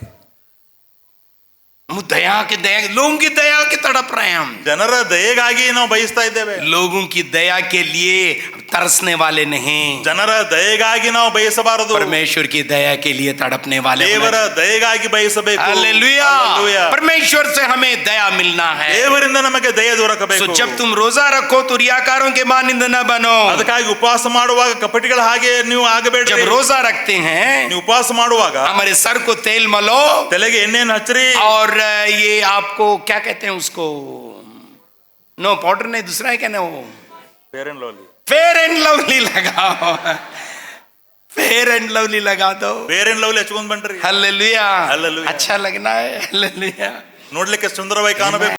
दिखावे के लिए हम करने वाले न बनो. ತೋರಿಸುವುದಕ್ಕಾಗಿ ನಾವು ಮಾಡುವರಾಗಿರಬಾರದು. सो तेरा उसके बाद इस सूरत में तेरा बाप जो पोशीदगी में तुझे देखेगा और बदला देगा. ಮತ್ತು ಅಂತರಂಗದಲ್ಲಿರುವ ತಂದೆಗೆ ಉಪವಾಸ ಯಾಕೆ ಅನಿಸ್ಕೊಳ್ಳುವೆ, ಆವಾಗ ದೇವರು ನಿನಗೆ ಅಂತರಂಗದಲ್ಲಿ ಆಶೀರ್ವಾದ ಮಾಡ್ತಾನೆ. 3 बातें यीशು मसीह बता रहे हैं. ಯೇಸು ಸ್ವಾಮಿಯವರು 3 ಸಂಗತಿಗಳನ್ನು ಹೇಳ್ತಾ ಇದ್ದಾರೆ. पहली बात बता रहे हैं, हमारा रिश्ता लोगों के साथ कैसे होना चाहिए. ಮೊದಲನೇ ಕಾರ್ಯ ಯೇಸು ಸ್ವಾಮಿ ಹೇಳ್ತಾ ಇರುವುದು ಜನರೊಟ್ಟಿಗೆ ನಮ್ಮ ಸಂಬಂಧ ಹೇಗಿರಬೇಕು. दिखावे के लिए नहीं होना चाहिए. ತೋರಿಸುವುದಕ್ಕಾಗಿ ಅದು ಆಗಬಾರದು. हमारे रिश्ता खुदा के साथ कैसे होना चाहिए. ನಮ್ಮ ಒಂದು ಸಂಬಂಧ ದೇವರೊಟ್ಟಿಗೆ ಹೇಗಿರಬೇಕು. और हमारा रिश्ता हमारे साथ कैसे होना चाहिए. ಮತ್ತು ನಮ್ಮ ಒಂದು ಸಂಬಂಧ ನಮ್ಮೊಟ್ಟಿಗೆ ಹೇಗಿರಬೇಕು. 3 रिश्ते जब मजबूत हो जाते हैं ಈ ना, 3 ಸಂಬಂಧಗಳು ಯಾವಾಗ ಗಟ್ಟಿ ಆಗುತ್ತವೆಯೋ, ನಾನು ಹೇಳ್ತೇನೆ ನಮ್ಮ ಗಿಡವು ಅದು ಬಲವುಳ್ಳದಾಗುತ್ತದೆ. हमारा रिश्ता दूसरों के साथ मजबूत होना चाहिए. ನಮ್ಮ ಒಂದು ಸಂಬಂಧ ಬೇರೆಯವರೊಂದಿಗೆ ಒಳ್ಳೆಯದಾಗಬೇಕು. हमारा रिश्ता हमारे अंदर ही मजबूत होना चाहिए. ನಮ್ಮ ಒಂದು ಸಂಬಂಧ ಒಳಗಡೆಯಿಂದ ಅದು ಗಟ್ಟಿ और ಆಗಬೇಕು. हमारा रिश्ता परमेश्वर के साथ मजबूत होना चाहिए. ನಮ್ಮ ಒಂದು ಸಂಬಂಧ ದೇವರೊಂದಿಗೆ ಗಟ್ಟಿ ಆಗಿರಬೇಕು. जब हमारा रिश्ता परमेश्वर के साथ मजबूत हो गया, ಯಾವಾಗ ನಮ್ಮ ಒಂದು ಸಂಬಂಧ ದೇವರೊಂದಿಗೆ ಗಟ್ಟಿ जब ಆಗುತ್ತದೆಯೋ, हम मजबूत हो जाएंगे, ಯಾವಾಗ ಗಟ್ಟಿ ನಾವು ಆಗುತ್ತೇವೆಯೋ, परमेश्वर हमारी जिंदगी में कार्य ಓ करेगा. ದೇವರು ನಮ್ಮ ಜೀವಿತದಲ್ಲಿ ಕಾರ್ಯವನ್ನು